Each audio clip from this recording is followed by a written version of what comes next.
भगवान मेरी नैया उस पार लगा देना, अब तक तो निभाया है, आगे भी निभा देना। भगवान मेरी नैया उस पार लगा देना, अब तक तो निभाया है, आगे भी निभा देना। दल बल के साथ माया घेरे जो मुझे आकर, दल बल के साथ माया घेरे जो मुझे आकर, तो देखते ना रहना, झट आके बचा लेना। संभव है झंझटों में, संभव है झंझटों में, मैं तुमको भूल जाऊं। संभव है झंझटों में, मैं तुमको भूल जाऊं, पर नाथ कहीं तुम भी मुझको ना भुला देना, पर नाथ कहीं तुम भी मुझको ना भुला देना। भगवान मेरी नैया उस पार लगा देना, अब तक तो निभाया है, आगे भी निभा देना। भगवान मेरी नैया उसे पार लगा देना, अब तक तो निभाया है, आगे भी निभा देना। नमस्ते, बहुत बहुत धन्यवाद जी। बहुत बहुत धन्यवाद जी। आचार्य प्रभा मित्र जी, आप आ जाइए। माँ जी को पोस्ट बना देखो, सेटिंग गड़बड़ है तुम्हारी।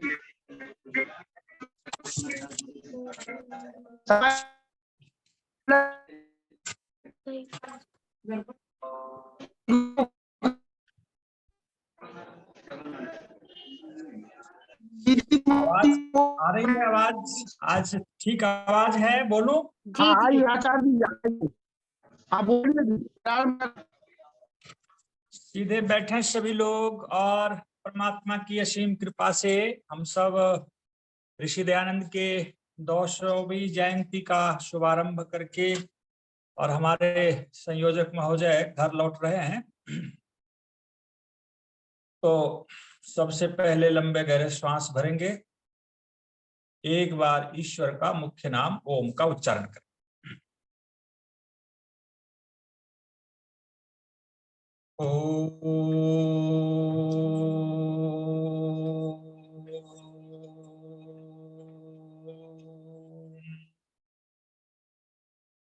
त्वं हीन पिता वशो, त्वं माता सदक्रतो बभूविथ, अधाते सुम्नमीमहे। ओम शांति शांति शांति। सभी दिव्यात्माओं को सादर नमस्ते। माता जी आप जुड़ जाइए, प्रवचन चल रहा है। तो आवाज आ रही है? ओम। जी जी आ रही है। हाँ जी, बस एक फोन, एक माता जी डिस्टर्ब कर रही है। अदिति माजी को, अदिति माजी को ठीक है। पोस्ट कौन बनाएगा? सभा में उपस्थित हमारे इस आर्यों का महाकुंभ के संयोजक मान्यवर आर्य रत्न श्री लखनलाल आर्य जी और इस कार्यक्रम के संचालन कर रही बिटिया अदिति जी और आदरणीय पुरुषोत्तम मुनि जी, मान्यवर श्री अनिल नरोला जी, मान्यवर प्रेम सचदेवा जी, आदरणीय डॉक्टर वेद प्रकाश शर्मा जी, अन्य सभी महानुभाव, बड़ी सुंदर माता जी ने भी स्वामी दयानंद का भजन गाई और आचार्य आवृत्ति प्रभा ने बड़ी सुंदर एक भजन प्रस्तुति की। आइए हम सब मिलकर ऋषि दयानंद के उस जीवन वृत्तांत को आज हम सब ऋषि दयानंद के प्रति कृतज्ञता प्रकट करते हुए अपने जीवन को ऋषि के आदर्शों पर चलाने का संकल्पित है। तो कुछ उनके जीवन वृत्तांत में कुछ विषय ऐसा है कि कुछ विषय कहीं लिखा हुआ है, कुछ विषय कहीं मिलता है। पीछे दिन सुना था कि हरिद्वार के कुंभ मेले में स्वामी दयानंद सरस्वती चंडी पहाड़ पर निवास करने के बाद वहां से आगे यात्रा पर निकले तो एक अपने स्वलिखित जीवन वृत्तांत में स्वामी जी का एक नई कुछ पहलू मुझे आज प्राप्त हुआ। उसमें स्वामी जी कहते हैं कि मैं वहां से सीधे हरिद्वार से टिहरी पहुंच गया और टिहरी में एक ब्रह्मचारी और 2 पहाड़ी साधु के साथ जब वहां पहुंचा तो वहां साधुओं का, पंडितों का सम्मेलन चल रहा था, संगोष्ठी चल रही थी। तो जिनके घर पर यह कार्यक्रम चल रहा था वहां पर पंडितों का, साधुओं को भोजन की व्यवस्था थी। वहां के पंडितों को पता चला कि एक साधु, 2 ब्रह्मचारी और 2 एक अन्य साधु भी साथ में हैं, उनको निमंत्रण भेजा। स्वामी जी खाने के लिए उनके घर पर गए और स्वामी जी जैसे उसके घर के दरवाजे पर गए तो एक ब्राह्मण बकरा काट रहा था। स्वामी जी बड़ा विस्मित हुए कि ब्राह्मण जो अपने को कहता हो वो मांस भक्षण करता हो, बलि देता हो, ये बड़ा आश्चर्य का विषय है। जब अंदर गए, एक समयाना के अंदर बहुत सारे पंडित साधु बैठे हुए थे, ब्राह्मण। वहां पर बकरे का सिर, बकरे का मांस, चर्म आदि जगह जगह एक पड़े हुए मिला। कुछ भोजन पक रहा था। स्वामी जी उल्टे पांव वहां से सीधे वापस आ गए। उनके साथ एक ब्रह्मचारी था। स्वामी जी के पास पुनः 1-2 पंडित गए बुलाने के लिए, महात्मा जी चलिए भोजन के लिए। तो स्वामी जी ने कहा, भाई आप ब्राह्मण होकर के मांस भक्षण करते हो, ये बात ठीक नहीं है, मैं आपके यहाँ भोजन नहीं करूंगा। कहा कि नहीं, आप ऐसा ना कहें, आप मेरे अतिथि हैं, आप भोजन करने के लिए अवश्य चलें। स्वामी जी ने कहा कि ये घृणित असभ्य कार्य आप ब्राह्मण होकर कर रहे हैं, लेकिन मैं भोजन नहीं ग्रहण कर सकता। वहां जहां पर मांस पकता हो वहां पर भोजन ग्रहण नहीं करूंगा। बहुत आग्रह करने पर उन्होंने कहा, सूखा अन्न, भोज्य पदार्थ आप भिजवा दीजिए, हमारे ब्रह्मचारी यहाँ बना लेंगे, लेकिन आपके घर पे हम खाना नहीं खाएंगे। सूखा अन्न भिजवा दिया। स्वामी दयानंद के साथ जो ब्रह्मचारी थे उन्होंने भोजन का रंधन किया, पकाया। अब स्वामी जी वहां पर प्रवास करते हैं बाहर गांव में किसी अन्यत्र जगह पर। वहां के पंडितों से पूछा कि यहाँ कुछ ग्रंथ देख सकते हैं, संस्कृत से जुड़ी हुई कोई पुस्तकें हमें यहाँ देखने को मिलेगी। लोगों ने कहा हाँ, यहाँ पर व्याकरण, ज्योतिष, अन्य शिक्षादि ग्रंथ आपको मिलेंगे और तंत्र ग्रंथ भी मिलेंगे। स्वामी जी ने कहा मैं व्याकरण, ज्योतिष आदि को मैं देखा हूं, लेकिन तंत्र ग्रंथ को मैंने नहीं देखा, मुझे तंत्र ग्रंथ को दिखाइए। स्वामी जी विद्या प्रेमी थे। लोगों ने तंत्र ग्रंथ ला करके दिया। उस ग्रंथ में जो लिखा हुआ था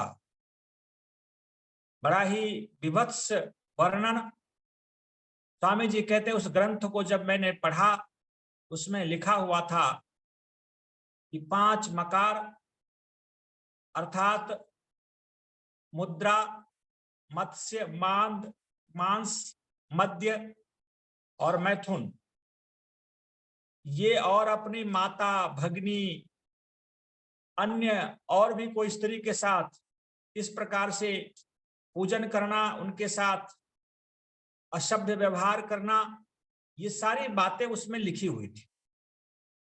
स्वामी जी ने उस पुस्तक को देख करके मन में विचार किया कि इस पुस्तक को लिखने वाले निरा मूर्ख और निर्बुद्धि मनुष्य होगा, पापी आत्मा होगा। इस प्रकार की बातों को पुस्तक में लिख करके कैसे भारतीय संस्कृति को धूमिल किया है। तंत्र ग्रंथ के प्रति स्वामी जी की अश्रद्धा हुई। वहां से स्वामी जी टिहरी से केदार घाटी और केदार घाटी से फिर स्वामी जी आगे की यात्रा आरंभ करते हैं। उस प्रसंग में स्वामी जी ने अपने साथ एक ब्रह्मचारी और एक पहाड़ी साधु के साथ यात्रा करना आरंभ किया। स्वामी जी कहते हैं कि मैं ब्रह्मकुंड आदि होते हुए, गुप्त काशी आदि होते हुए केदारनाथ के तरफ बढ़ा और केदारनाथ में वहां जाकर के वहां पंडों से, पुजारियों से मिला तो मुझे कोई योगी नहीं मिला। वहां पर लोगों ने कहा आप आगे बद्रीनाथ जाएं, शायद आपको वहां पर कुछ साधु, कुछ योगी मिल सकते हैं। स्वामी जी अपनी यात्रा बद्रीनाथ की तरफ करते हैं। यह बात पीछे चर्चा में नहीं आई थी। बद्रीनाथ की यात्रा करते हुए स्वामी जी जब वहां पहुंचे तो वहां के पंडित जी थे, जो प्रधान पुजारी था वो रावल जी थे। तो रावल जी के साथ उनकी बड़ी आत्मीयता हुई स्वामी दयानंद की, क्योंकि वो विद्वान थे, कुछ समझदार थे।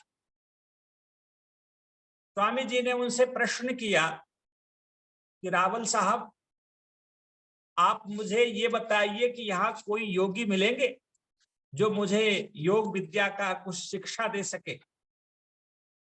पंडित रावल जी ने कहा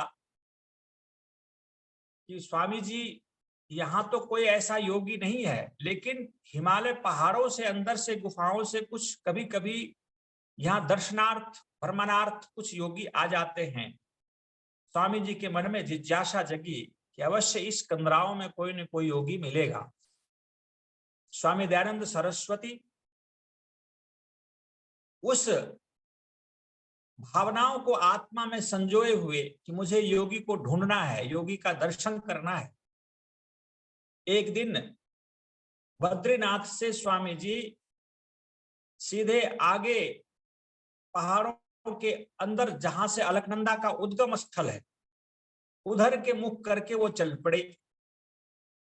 और उनके मन में एक ही लगन था कि मुझे योग शिक्षक को ढूंढना है जो वास्तव में योगी है। स्वामी जी कहते हैं कि उस नदी के किनारे किनारे मैं जब आगे की ओर बढ़ा, कटीले झाड़ युक्त पहाड़ों के किनारे बढ़ता गया और बढ़ता बढ़ता बहुत दूर निकल गया। और कुछ दूर पर मुझे ऐसा प्रतीत हुआ, ऊंचे ऊंचे पर्वत और कुछ घर, टूटे फूटे घर दिखाई दिए जो पूरे हिम से आच्छादित, बर्फ से ढका हुआ। स्वामी जी अपने को उस जगह पर जाकर अनजान अनुभव करता है कि मैं कहां पहुंच गया, कोई अभी तक मनुष्य नहीं मिला। अब सायंकाल की स्थिति, दिन ढल चुका था। स्वामी जी सोचने लगे आगे रास्ता भी बंद है, अब मैं क्या करूं, किधर जाऊं। स्वामी जी इस विचार मग्न की अवस्था में निर्णय किया अपने मन में कि आगे रास्ता बंद है, पीछे इतने दुर्गम रास्ताओं को मैं पार करके इधर आया, अब दूसरा कोई रास्ता मुझे नहीं दिखाई देता है। स्वामी जी वहां से उस नदी को पार करना चाहते। स्वामी जी के शरीर पर कुछ हल्के वस्त्र थे, उस बर्फीली हवा, ठंड का समय, स्वामी जी को ठंड लगा, कुछ भूख भीतर से अनुभूति हुई, भोजन भी नहीं किए थे। अब उस नदी को पार करने का निश्चय किया, अलकनंदा नदी को पार करने का स्वामी जैसे ही निश्चय किया और भूख अंदर उसे उद्वेलित कर रहा है, पीड़ित कर रहा है, क्योंकि ये भी तो एक प्रकार का दुख है, ये आध्यात्मिक दुख। हमारे जीवन में 3 प्रकार के दुख हैं, आधि भौतिक, आधि दैविक और आध्यात्मिक। महानुभाव, ये हमारे जीवन में 3 प्रकार के दुख किसी न किसी रूप में लगा रहता है। मनुष्य त्रिताप से छूटने का प्रयास करता है, वही सच्चा बुद्धिमान मानव है। लेकिन हम सब क्या करते हैं, इस त्रिताप से बचने के लिए अभी टर्की और सीरिया में जो भूकंप आया, आप सब समाचार सुन रहे हैं, जानते हैं कितने लोग अपने इस नश्वर शरीर को छोड़ चुके, कितने लोग बेघर हो गए। इसको कौन सा दुख कहेंगे? यह आधि दैविक दुख है। बहुत जोरों की गर्मी पड़ना, अधिक वर्षा होना, सुखाड़ हो जाना, बाढ़ आ जाना, सुनामी आना, भूकंप आना, आंधी, ये सब आधि दैविक दुख। तो अभी टर्की और सीरिया में जो आया आधि दैविक दुख से लोग त्रस्त हैं, 50,000 से अधिक लोग मारे गए। निश्चित रूप से इसे आधि दैविक दुख कहते हैं। अब आधि भौतिक दुख क्या है, ये भी आपको पता है। आधि भौतिक दुख वो दुख है जो भूत प्राणियों से हमें दुख मिलता है। भूत प्राणी कहते सांप, शेर, ऐसे हिंसक प्राणी या मनुष्य आदि से जो हमें पीड़ा पहुंचता है, उसे आधि भौतिक दुख कहते। मनुष्य इस आधि भौतिक दुख से भी नहीं बच सकता। ये निश्चित है कि आधि भौतिक दुख किसी न किसी रूप में आधिदैविक दुख, आध्यात्मिक दुख हमारे जीवन से जुड़ा हुआ रहता है। तो भूत प्राणियों से जो दुख मिलता है आधि भौतिक, हम सब भूत प्राणी हैं, जिनके पास 5 महाभूतों से निर्मित यह शरीर है, उसे भूत प्राणी कहते हैं। तो भूत प्राणी हम सब हैं, जिसे पंचभौतिक शरीर से युक्त जो प्राणी होगा वो भूत प्राणी होगा। अब आध्यात्मिक दुख क्या है जो स्वामी दयानंद को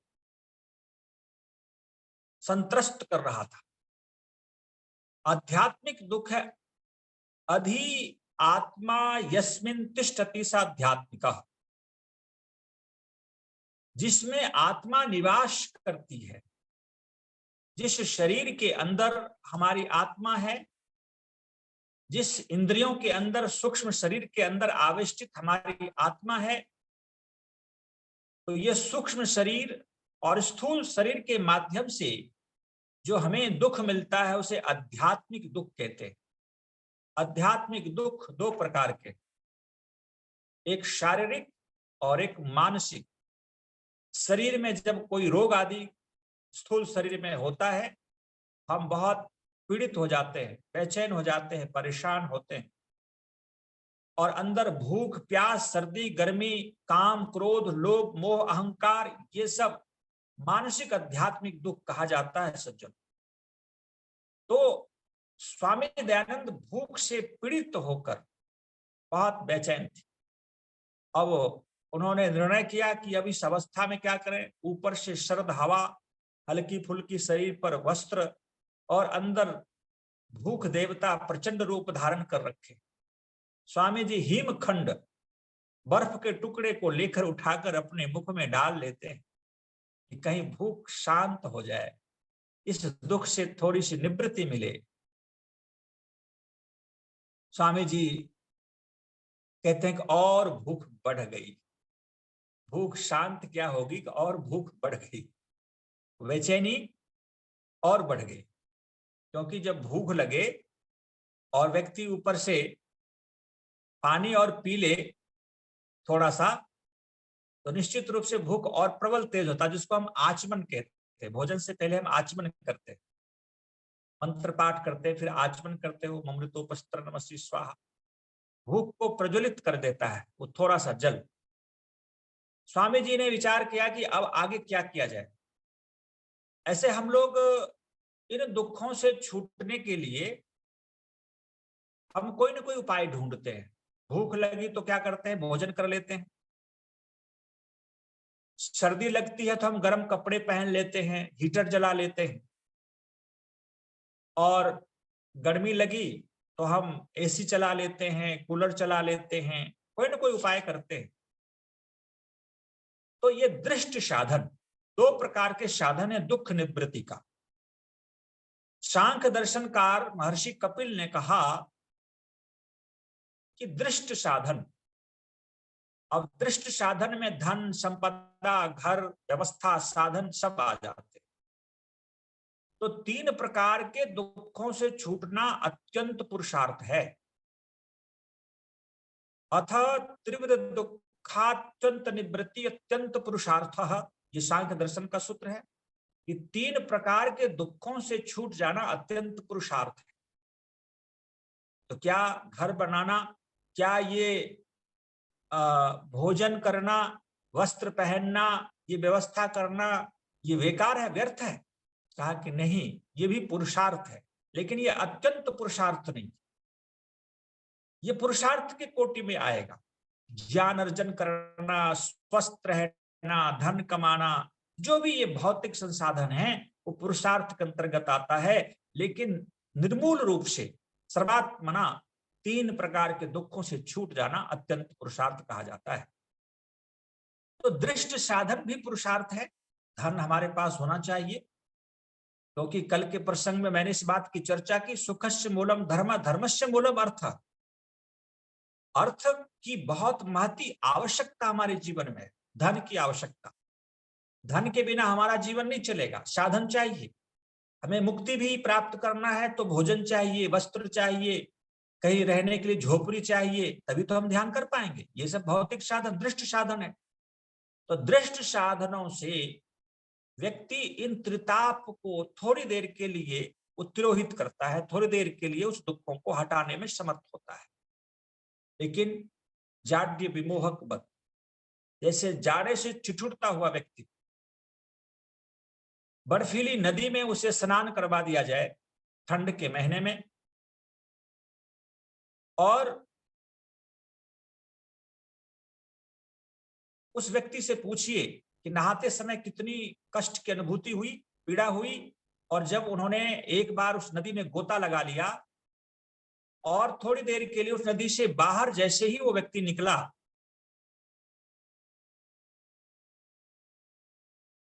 तो उस एक क्षण के लिए, एक मिनट के लिए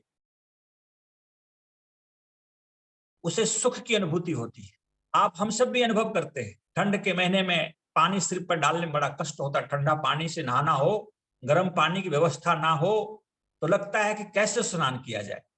चलो एक लोटा पानी डालते हैं, और जैसे सिर पे डालते हैं उस समय तो बहुत पीड़ा होती है, लेकिन जब डल गया, स्नान हो गया, 2-4 बार पानी डाल लिए, शरीर को भिगा दिया, फिर लगता है कि ठंड कम हो गया, ठंड गया, अब ठंड नहीं है। लेकिन यदि सम्यक प्रकार से वस्त्र धारण ना किया जाए, सम्यक प्रकार से उस शीत का उपचार ना किया जाए, गर्मीले वस्त्र को ना पहना जाए, तो थोड़ी देर के लिए जो राहत मिला जल शरीर पर डालने के पश्चात वह ठंड फिर से प्रचंड रूप वेग धारण कर लेता है। जाड्य विमोहक, जैसे जाड़े से संत्रस्त व्यक्ति थोड़ी देर के लिए सुखद अनुभव करता है, फिर वो शीत अपना रूप ले लेता है और वो पीड़ित हो जाता है, दुखी हो जाता है। उसी प्रकार से दृष्ट साधन जो धन धान्य है, ये वस्त्र है, भोजन है, घर है, ये हमें थोड़ी देर के लिए दुख से निवृत्ति करता है। थोड़ी देर के लिए हम जाड़े से बच सकते हैं, गर्मी से बच सकते हैं, भूख है लगती है हम लोगों को, हमने भोजन का प्रबंध कर रखा है, हर एक 4 घंटे में हमें भूख लगनी है और वो व्यवस्था है, हम खा लेते हैं। लेकिन जिनके पास ये दृष्ट साधन नहीं है, उनको कितनी पीड़ा होती। जो स्वामी दयानंद के जीवन से यह हमें अनुभव हो रहा है कि दृष्ट साधन की व्यक्ति के जीवन में कितनी महती आवश्यकता होती है। लेकिन स्वामी दयानंद तो फक्कड़ बाबा सन्यासी थे, वैरागी थे, उन्हें तो कल के लिए नहीं, कुछ भी नहीं सोचना, प्रभु जिस विधि रखे उसी विधि रहना है, प्रभु के शरणागत रहना है, चाहे शरीर छोड़ना पड़े। एक धून के पक्के, एक प्रतिज्ञा के दृढ़ व्रती वो साधु, वो सन्यासी स्वामी दयानंद सरस्वती भूख से पीड़ित होकर वो हिमखंड को खा लेता है, लेकिन भूख नहीं मिटता। इस प्रसंग में मैं एक बात और जोड़ना चाहूंगा, तो क्या ये दृष्ट साधन ही सब कुछ है? कहा कि नहीं, ये ठीक है, आवश्यकता अनुसार संचय करिए, लेकिन इस दृष्ट साधनों से इस दुख की निवृत्ति सर्वथा नहीं होगी। सदा के लिए भूख मिट जाए, हमें कभी भूख ना लगे, हमें कभी सर्दी ना लगे, हमें कभी गर्मी ना लगे, इसके लिए क्या उपाय है? इसके लिए बुद्धिमान लोग कोई उपाय ढूंढते हैं।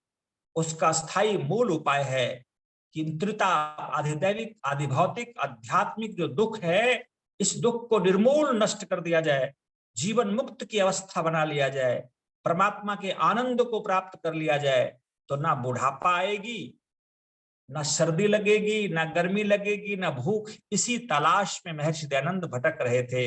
ये भूख तो तत्कालिक है, पीड़ित कर रहा है, लेकिन इससे सदा के लिए हमें छूटना है। स्वामी दयानंद उस नदी में प्रवेश कर जाते हैं। नदी में प्रवेश करते ही जो धार युक्त हिमखंड जो उस नदी में तैर रहा था, स्वामी जी के पैर को कुतरता चला गया, छोटे बड़े घाव हो गए, रक्त जहां से पैर से रक्त निकला वहीं पर जमता चला गया, इतनी कड़ाके की ठंड। स्वामी जी थोड़ी देर के लिए अचेतता सा अनुभव किया कि मैं अचेत हो रहा हूं। यदि मैं इस नदी में अपने को छोड़ दिया, धैर्यता को हटा दिया, तो फिर बचना मुश्किल है, निकलना मुश्किल है। स्वामी जी हिम्मत करके उस नदी को, जो लगभग 10 हाथ चौड़ी वो नदी, बर्फीली नदी, उसको वो पार कर जाते हैं। कहीं घुटने भर पानी, कहीं कमर भर पानी, तेज वेग से बहती हुई बर्फीली नदी को, अलकनंदा नदी को स्वामी जी पार कर जाते हैं। लेकिन घाव और कड़ाके की ठंड और बर्फीली वो पानी स्वामी जी के पैरों को शून्य कर दिया, पैरों के रक्त जम गए। स्वामी जी उस किनारे जाकर अपने को असहज अनुभव किया, शिथिल, अचेतन जैसा मूर्छित अवस्था होने की स्थिति हुई कि अब मैं गिर जाऊंगा। लेकिन वो धीर पुरुष, वो पक्के धून के पक्के वो सन्यासी अपने को हार नहीं माना। अपने शरीर के पूरे वस्त्र को वो खोल लेते हैं, ऊपर के पार्ट को, और ऊपर में जो भी कुछ वस्त्र था उसको जांघ, पैर और मैं दोनों पांव में लपेट लेते हैं कि जिससे कि कुछ शीतलता दूर हो और मैं अपने को कुछ सुरक्षित करके आगे बढ़ पाऊं। स्वामी जी उस अवस्था में अब जहां पर वो खड़े थे, वह पांव उठाने में, आगे बढ़ाने में अशक्य थी, वो उठा नहीं सकते थे। इतनी भयंकर वेदना, पैर में शून्यता, पैर शीतलता, ठंड हो चुका है। जब हम लोग ठंडी के समय में पैर ठंडा पड़ जाए, रजाई कंबल ओढ़े हुए हैं लेकिन नींद नहीं आएगी। पैर का गर्म होना बहुत जरूरी होता है, तभी हमारा शरीर आगे बढ़ता है। ये पैर तो शुद्र है, पैर सेवक है, लेकिन इसकी रक्षा, इसको पहले गर्म करना, इसकी सुरक्षा करना बहुत अनिवार्य। तभी ये वैश्य देवता को, क्षत्रिय देवता को, ब्राह्मण देवता को ढोता है पैर। तो पैर तो गर्म होना ही चाहिए, पैर गर्म और सिर ठंडा। जब आप स्नान करें गर्म पानी से, तो पहले सिर पे गर्म पानी तो कभी नहीं डालना चाहिए, सिर पे हमेशा ठंडा पानी ही डालना चाहिए। और आयुर्वेद और नेचुरोपैथ के अनुसार गर्म पानी में पहले पैर पर ही डालना चाहिए, क्योंकि पैर पहले गर्म होना चाहिए। स्वामी जी अपने कपड़ों से पैर को लपेट लेते हैं, लेकिन वो आगे नहीं बढ़ पाते, यूं खड़े थे। किसी का आशा दिख रहे थे कि कोई व्यक्ति मिल जाए जिससे कि मुझे कुछ सहायता मिले। सहायता की अपेक्षा से इधर उधर वो देखता हुआ असहज भाव, बड़े दुखी थे, बड़े परेशान थे स्वामी दयानंद। अब ये शरीर नहीं बचेगा। इतने में ही दो पहाड़ी व्यक्ति आता हुआ दिखा। थोड़ी दूरी से स्वामी जी को आवाज लगाया कि महात्मा जी, साधु जी, आप आओ, मेरे साथ चलो, मैं अपने घर पर भोजन दूंगा और आगे तुम्हें रास्ता भी बता दूंगा, आगे जाने का मार्ग भी प्रशस्त हो जाएगा। स्वामी जी ने अपनी बात कही, खड़े खड़े वो हिल नहीं सकता था, लेकिन अपने शरीर को भूमि पर गिरने नहीं दे रहा है। खड़े, पांव दोनों जम चुका है, शिथिल हो चुका है, घाव का जख्म भरा हुआ है पैर में, फिर भी स्वामी जी खड़े हैं। स्वामी जी कहते हैं, क्षमा करिएगा, मैं आपके इस निमंत्रण को स्वीकार नहीं कर सकता। आप जाएं, चले जाएं, मैं नहीं जा सकता, क्योंकि मेरे में चलने का सामर्थ्य नहीं है। मेरा लगता है अंतिम समय आ चुका है, मैं यहां से बढ़ नहीं पा रहा। स्वामी जी बहुत प्रयास भी किया कि मैं अपने पैर को उठा करके उस व्यक्तियों के साथ चलूं, लेकिन वो चल नहीं पा रहे थे। थोड़ी देर के बाद स्वामी जी की आंखें बंद हो गई खड़े खड़े, और उस परमात्मा को, ईश्वर को हृदय में याद कर रहे हैं, प्रभु तेरी लीला, तेरी कृपा बड़ी अपरंपार महिमा है, तो तू ही मेरी रक्षा करेगा। आंख खोला स्वामी जी ने, देखा वो दो व्यक्ति भी कहीं पहाड़ के कंदराओं में लुप्त हो गए, वो चले गए, अदृश्य हो गए। अब स्वामी जी खड़े खड़े विचार कर रहे हैं, लेकिन अंदर से एक चेतना आई, अंदर थोड़ी सी शक्ति का संचार हुआ, परमात्मा की विशेष कृपा हुई। गायत्री मंत्र जब हम पढ़ते हैं, उसमें गायत्री मंत्र के अर्थ को जब आप पढ़ेंगे, सुनेंगे, सब दुखों से छुड़ाने हारा, सब प्रकार के सुखों को देने वाला कौन है? वो ईश्वर है। ईश्वर अपने भक्तों की परीक्षा तो लेते हैं, लेकिन हर परीक्षा में ईश्वर उनको, यदि धैर्य रखे व्यक्ति, तो अपने भक्तों को पास ही कर देते हैं। परमात्मा की कृपा से व्यक्ति आगे बढ़ ही जाता है, दुख को पार कर जाता है। परमात्मा की कृपा से महर्षि दयानंद इस शरीर में थोड़े रक्त का संचार हुआ, थोड़ा सा पांव उठना आरंभ हुआ, ऊर्जा थोड़ी सी अनुभव हुई। थोड़ी देर के बाद स्वामी जी किसी तरह लड़खड़ाते हुए, वहां से आगे बढ़ते हुए नदी के किनारे किनारे 8 बजे रात्रि तक पुनः वापस बद्रीनाथ पहुंच जाते हैं। और बद्रीनाथ में जैसे ही रावल जी ने देखा, जो वहां के प्रधान पुरोहित थे, बहुत विस्मित हुए, आश्चर्य हुए कि आप स्वामी जी कहाँ गए थे और ये क्या हालत बना रखा आपने। स्वामी जी कुछ उत्तर नहीं दिए। उन्होंने कहा कि आपने जो संकेत किया योगी का, उसी अनुसंधान का परिणाम है। स्वामी जी को वहां वस्त्र आदि से उनको ढका गया और उनको भोजन रावल जी ने दिया। थोड़ी सी भोजन उन्होंने ग्रहण किया और ग्रहण करके और वो निद्रा में सो गए। बहुत गहरी नींद आई, थके हुए, और वो बर्फ से आक्रांत शरीर में, पैर में जख्म, फिर भी वो सो गए। और सुबह उठा और अपनी नित्य क्रिया करके वो स्वामी जी कहते हैं कि अब रावल जी, अब मैं यहां से जाना चाहता हूं और मैं कुछ आगे और योगियों का अनुसंधान करूंगा। स्वामी जी वहां से आगे बढ़ जाते हैं और आगे वहां से जो शिव पहाड़ था, उस पहाड़ को पार करता हुआ स्वामी जी इधर रामपुर के तरफ बढ़ चले।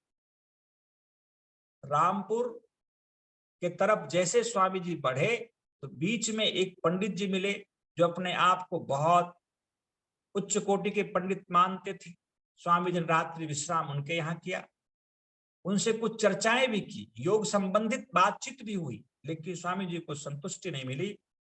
स्वामी जी वहां से आगे बढ़ते हुए रामपुर के तरफ आगे बढ़ा और आगे जैसे ही बढ़ा रामपुर पहुंचते वहां तो रामगिरी नामक एक योगी से भेंट हुई उनकी। उनके निवास स्थान पर स्वामी जी चले गए और रात्रि विश्राम स्वामी जी ने वहीं पर किया। रात्रि विश्राम किया तो रात में वो जो रामगिरी था जिनके निवास स्थान पर स्वामी जी रुके थे, वो रात में सोता नहीं था। वो व्यक्ति जागता हुआ रात में जोर जोर से चिल्लाता था, बात करता था, कभी रोता था, कभी हंसता था। तो स्वामी जी अपने कमरे में वहां सो रहे थे, अचानक रात में वो जोर जोर से बात करते हुए और रोते हुए की आवाज आई, कभी हंसते हुए की आवाज आई। स्वामी जी झांक करके उनके कमरे में देखा कि ये साधक, ये रामगिरी करता क्या है आखिर। स्वामी जी को समझ नहीं आया कि स्वामी जी देखा कोई व्यक्ति तो इनके पास बैठा हुआ नहीं है, अकेला है ये, लेकिन ये बातें कर रहा है, हंस रहा है, कभी रो रहा है। उनके शिष्यों से स्वामी जी ने पूछा कि क्या बात है भाई, तो कहा कि स्वामी जी इनकी आदत ऐसी है, अकेले अपने आप से ये बात करते, कभी हंसते हैं, इनकी आदत। इस तरह ही कहा। स्वामी जी समझ गए, क्योंकि स्वामी जी की आत्मा अंदर से पवित्र अंतःकरण होने के कारण, साधना की अच्छी स्थिति होने के कारण स्वामी जी उनकी भावनाओं को तार गए। उन्होंने देखा ये साधक तो हैं, ईश्वर से ये बात करता है, ईश्वर से ये सामने ये रोता है, कभी ईश्वर के साथ हंसता है, इसकी स्थिति थोड़ी सात्विक है, लेकिन ये उच्च कोटि के योगी नहीं। इतना स्वामी जी तार गए। दूसरे दिन वहां से प्रातः स्वामी जी निकल पड़े। अब निकल पड़े वहां से आगे गुप्त काशी होते हुए स्वामी जी आगे की ओर बढ़ा। गुप्त काशी के पास उन्होंने यह निर्णय किया कि मैं अपने शरीर को कहीं हिमालय पर जाकर के छोड़ दूं, गला दूं, नष्ट कर दूं, क्योंकि योगी तो अब कोई मिला नहीं। इसका परिणाम स्वरूप यह है कि हिमालय में ही शरीर को नष्ट कर देना अच्छा है। फिर स्वामी जी के मन में एक विचार सा आया। स्वामी दयानंद सरस्वती विचार करते हुए ये सोचा कि ज्ञान प्राप्त किए बिना शरीर को छोड़ देना ये अज्ञानता होगी, मूर्खता होगी। मुझे ज्ञान प्राप्त करना चाहिए, विद्या पढ़नी चाहिए। चलो योगी नहीं मिला तो विद्या भी पढ़नी चाहिए। निश्चित रूप से ज्ञान ही सुख का मूल है। स्वामी दयानंद चाहे कितना ही भटके हों, कष्ट उठाए हों योगी के अनुसंधान में, लेकिन स्वामी जी के अंदर जो संस्कार था पिछले जीवन का, पिछले जीवन की जो साधना थी, विद्या के प्रति जो भूख थी, एक बहुत बड़ी उपलब्धि थी। आज भी आज हमारे अंदर यदि विद्या की भूख है, यदि हम कुछ जानना चाहते हैं, जिज्ञासु हैं, कुछ पढ़ना चाहते हैं, ये समझिए आप बड़े सौभाग्यशाली हैं, क्योंकि बिना विद्या का, बिना ज्ञान का सुख नहीं मिल सकता। महर्षि कपिल ने तो सांख्य दर्शन में कहा, ज्ञानेन मुक्ति ही, ज्ञान के द्वारा ही हमें मुक्ति मिलती है और अज्ञान के द्वारा ही हमें दुख मिलता है, बंधन मिलता है। तो ज्ञान ही सुख का मूल है और अज्ञान ही दुख का कारण है। इसको मूल मंत्र हमें अपने जीवन में पकड़ लेना चाहिए, क्योंकि ऋषि मुनियों ने बड़े शोध करके लिखा है कि जो व्यक्ति जितना अज्ञानी होगा, जितना शास्त्र आदि वेदों आदि को नहीं पढ़ेगा, समझदार नहीं होगा, उतना वो दुख में रहेगा। और जो व्यक्ति जितना ज्ञानवान होगा, जितना ईश्वर जीव प्रकृति के यथार्थ बोध को समझेगा, संसार की यथार्थता को समझेगा, उतना व्यक्ति सुखी होता चला जाता है। ज्ञान सुख का मूल है। सुख प्राप्त करना चाहते हैं तो ज्ञानी बनना पड़ेगा, वेद शास्त्र को पढ़ना पड़ेगा। हमारे आचार्य सनत कुमार जी ये कहा करते हैं कि बिना वेद पढ़े तो मुक्ति मिलेगी ही नहीं, क्योंकि ध्यान में जब बैठते हैं तो मंत्र उतरता है और उस मंत्र को वही खोल सकता है जो व्याकरण, निरुक्त, छंद, ज्योतिष, ब्राह्मण ग्रंथ ये सब पढ़ा हो। और यदि ये सब नहीं पढ़ा होगा तो व्यक्ति मंत्र को कैसे खोलेगा? उसके पास तो चाबी है ही नहीं। हाँ, परमात्मा कृपा से मंत्र उतरेगा, मन की एकाग्रता होने से, समाधि लगने से मंत्र आएगा, और मंत्र जब आएगा उसका अर्थ भी हमें जानने की इच्छा होगी, और उस अर्थ को जानने के लिए हमारे पास कुंजी चाहिए, और कुंजी है हमारी ये शास्त्र का अध्ययन। तो निश्चित रूप से हमें शास्त्र पढ़ना चाहिए जो परमात्मा की प्राप्ति में, समाधि लगाने में सहायक होता है। इसलिए ज्ञान जिस रूप में हो, जहां से भी हो, हमें प्राप्त करना चाहिए। इसलिए आप सब जब यम नियम को जब पढ़ते हैं, उसमें भी आया है तप स्वाध्याय ईश्वर प्रणिधानानि क्रिया योगा। तो स्वाध्याय वहां पर भी है, क्रिया योग में है, और शौच संतोष तप स्वाध्याय ईश्वर प्रणिधानानि, वहां भी नियम में भी स्वाध्याय लिखा हुआ है। तो स्वाध्याय का मतलब ये ना समझ लिया जाए कि व्यक्ति अपने से पढ़ ले थोड़ा सा, जितना समझ में आए उतना ठीक है। ये भी एक अच्छी बात है, पढ़ना चाहिए यदि हमारे पास ऐसी व्यवस्था नहीं है, समय नहीं है। लेकिन पढ़ाई वो होती है जो गुरुमुख से पढ़ा जाए। बहुत सारी ऐसी बातें होती है जो हम अपने से पढ़ के नहीं समझ सकते, वो गुरु उसको खोलता है, गुरु परंपरा से बातें खुलती है। तो गुरुमुख से पढ़ने का, अब कहेंगे आप लोग कि हम लोग तो बाल्यावस्था में गुरुकुल नहीं जा सके, तो फिर हमारा क्या होगा? तो पढ़ने का दो काल होता है। एक तो 25 वर्ष से पहले पहले ब्रह्मचर्य काल में हमें विद्या अध्ययन कर लेना चाहिए। यदि ये काल चुक गया, हम नहीं पढ़ पाए शास्त्रों को, तो परमात्मा ने वो व्यवस्था दी है कि 25 साल तक गृहस्थ आश्रम का उपभोग करके, और जब पुत्र का पुत्र हो जाए या घर की पूरी व्यवस्था हो जाए, उम्र 50 वर्ष की हो जाए, जिसमें 51, 52, 53 वन लग जाए, तो वन के तरफ प्रस्थान करना चाहिए। वानप्रस्थ लेकर के कोई अच्छे योग गुरु के सानिध्य में रह करके योगाभ्यास और विद्या अध्ययन करनी चाहिए, क्योंकि वानप्रस्थ का जीवन भी विद्यार्थी का जीवन होता है। ये कितनी बड़ी अच्छी व्यवस्था है, लेकिन हम उस व्यवस्था का लाभ नहीं ले पाते हैं। ये हमारा दुर्भाग्य है। ये हमारा, कहिए कि पिछले जीवन का कुछ ऐसे संस्कार हैं जो हमें बांध करके रखा हुआ है। भगवान कृष्ण ने गीता में कहा कि 3 प्रकार के सुख होते हैं, और वो सुख एक राजसिक, एक तामसिक और एक सात्विक। इस सुख को समझ लीजिए, क्योंकि ज्ञान सुख का मूल है। तो कहा कि अब वो ज्ञान कैसा ज्ञान? तो इस ज्ञान में यदि सात्विक है, कहा जिस सुख के अंदर आरंभ में विष के समान दुख अनुभव हो, सर्वम परवशम दुखम सर्वम आत्मवशम सुखम। ये मनुस्मृति में भी वर्णन है। फिर कहा कि गीता में भगवान कृष्ण ने कि यत् तत् अग्रे विषमिव तत् अग्रे परिणामम अमृतोपम, अमृत के समान, अमृत के उपमा के सदृश जो कार्य आरंभ में व्यक्ति को विष के समान प्रतीत होता है और बाद में वो परिणाम अमृत के समान अनुभव होता है, उस सुख को सात्विक सुख कहना चाहिए। तो सुख, कौन सा सुख?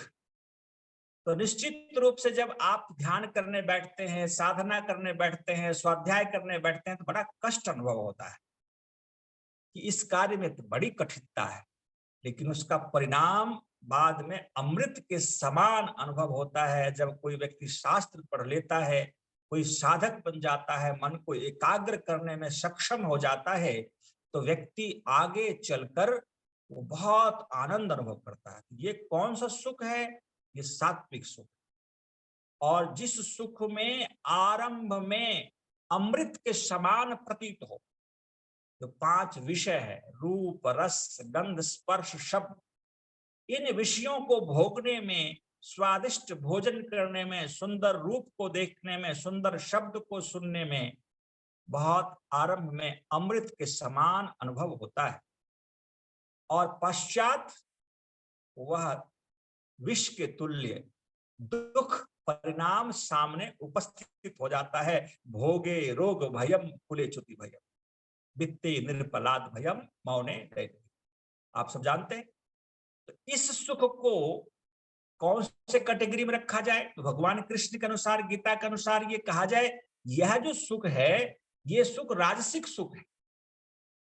फिर एक तामसिक सुख भी है, जिसमें बंधा हुआ व्यक्ति अनुभव करता है कि मैं घर को कैसे छोड़ सकता हूं, बच्चे को कैसे छोड़ सकता हूं, पोते पोतियों को मैं कैसे छोड़ के घर निकल जाऊं आश्रम में कहीं अध्ययन करने। ये मोह, आत्ममोह, मोहा नाम आत्मना बंधा, जो मोह से आत्मा बंधी हुई है, जो आलस और प्रमाद, निद्रा आदि में व्यक्ति निमग्न है। कहते बस मैं घर नहीं छोड़ सकता, धन नहीं छोड़ सकता, बच्चे नहीं छोड़ सकता, वहां सुख मिलता है मोह के कारण। यह जो सुख है, ये तामसिक सुख है, भगवान कृष्ण गीता में कहते हैं। इसलिए ज्ञान प्राप्त करना बहुत आवश्यक है इस मानव जीवन में। बिना ज्ञान को हम दुख को कम नहीं कर सकते। जैसे जैसे ज्ञान हमारा बढ़ता जाएगा, वैसे वैसे सुख बढ़ता जाएगा और ज्ञान की पराकाष्ठा हो जाएगी। ज्ञान की पराकाष्ठा जब होगी, ज्ञानस्यैव पराकाष्ठा वैराग्यम। अब कई लोग वैराग्य और ज्ञान को अलग अलग ढंग से देखते, लेकिन महर्षि वेदव्यास जी ने कहा कि ज्ञान और वैराग्य दोनों एक ही चीज है। ज्ञान की पराकाष्ठा होगी, ज्ञान जैसे ही उच्च कोटि उत्तम अवस्था तक जाएगी तो वैराग्य हो जाएगा, संसार छूट जाएगा, संसार में मोह नहीं रहेगा, राग नहीं रहेगा, ये पक्की बात है। तो वैराग का मतलब केवल वस्त्र धारण करके हम कहीं घर से बाहर जंगल में रह रहे हैं या कहीं आश्रम में रह रहे हैं वैरागी हैं, ये ऐसा कहना बिल्कुल गलत होगा। हम कहीं भी हैं, किसी भी आश्रम में है, किसी व्यवस्था में है, कहाँ जहां पर खड़े हैं, लेकिन ज्ञान हमारा बढ़ चुका, अपने को हमने जान लिया।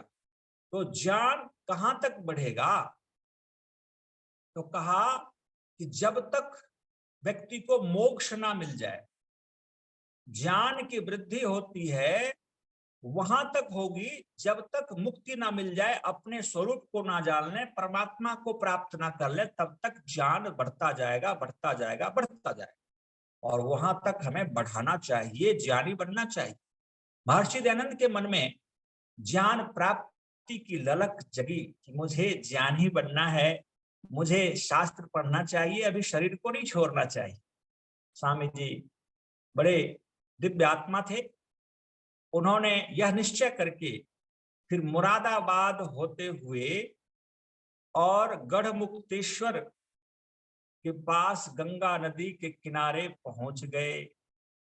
उस समय स्वामी जी के पास कुछ ग्रंथ होते थे जिसको वो पढ़ा करते थे अपनी यात्रा में। हम लोग भी यात्रा में चलते हैं तो कुछ पुस्तक अपने साथ रखते हैं, ना रखते हो तो रखना आरंभ कर दीजिए। व्यर्थ का समय मोबाइल में, व्हाट्सएप में, फेसबुक में, ना जाने हमारा समय कितना व्यर्थ होता है।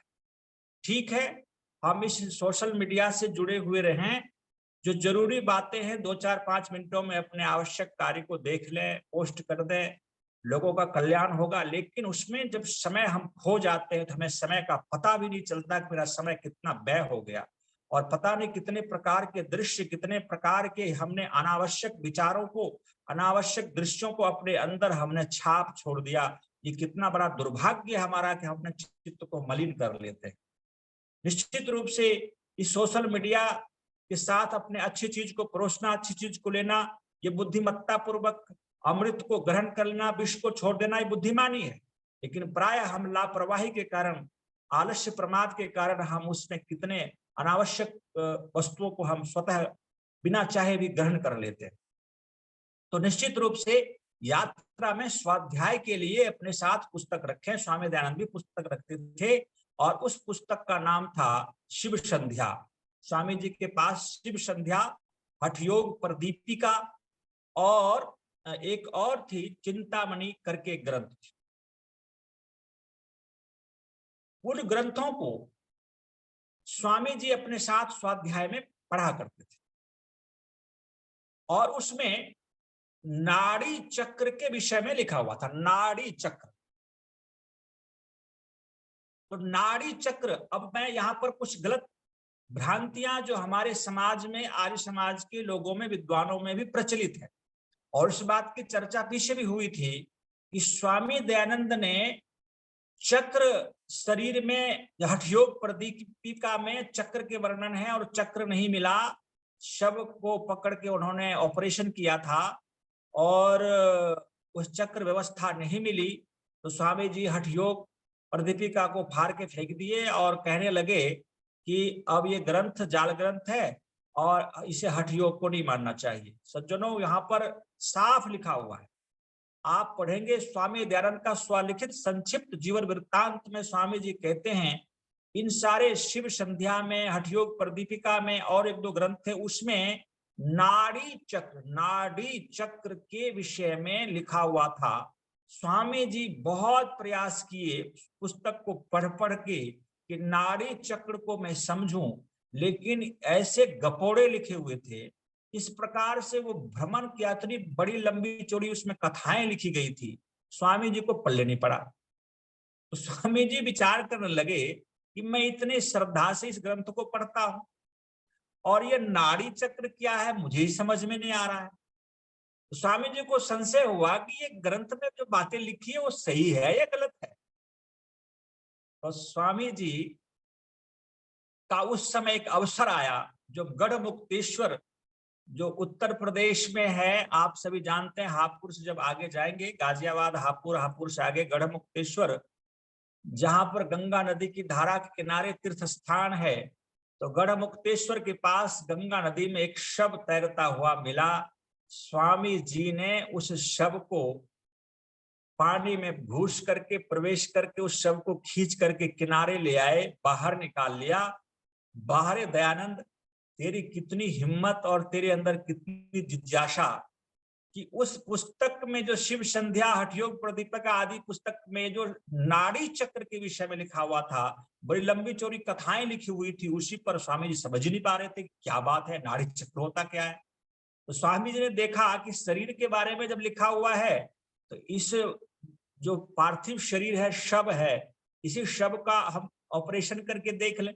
स्वामी जी के पास बड़ी तीखी एक चाकू थी, छुरी, और वो चाकू से शव को फाड़ा और फाड़ करके और हृदय निकाल करके आगे रख लिया। उस पुस्तक को खोल के स्वामी जी ने सामने रखा। ये नाड़ी चक्र हृदय में होती है, नाड़ी चक्र, तो पुस्तक में जो लिखा है वहां वो मिले नहीं। उसमें से पुस्तक और उस प्रत्यक्ष मनुष्य के हृदय जो था उसमें कुछ भी नहीं मेल खाया। फिर गर्दन को काटा, स्वामी जी ने सिर को काटा, उस सब के सिर को काट लिया, गर्दन को काट करके ऑपरेशन करके खोल के देखा, यहां भी कोई नाड़ी चक्र मिल जाए, नहीं मिला। स्वामी जी ने उस शव को फिर से फेंका और उस ग्रंथ के टुकड़े टुकड़े करके वो नदी में ही प्रवाहित कर दिया। और स्वामी जी ने कहा, ये जाल ग्रंथ है, इसमें अपने समय को व्यर्थ करना ये मूर्खता होगा, अज्ञानता होगी, इसलिए अब इसको नहीं पढ़ेंगे। और उस समय स्वामी जी को, क्योंकि घर छोड़ते समय उन्होंने बहुत सारी पुस्तकों को पढ़े थे, आप घर में ही उन्होंने शिक्षा, कल्प, व्याकरण, निरुक्त, छंद, ज्योतिष का मूल रूप से अध्ययन कर चुके थे।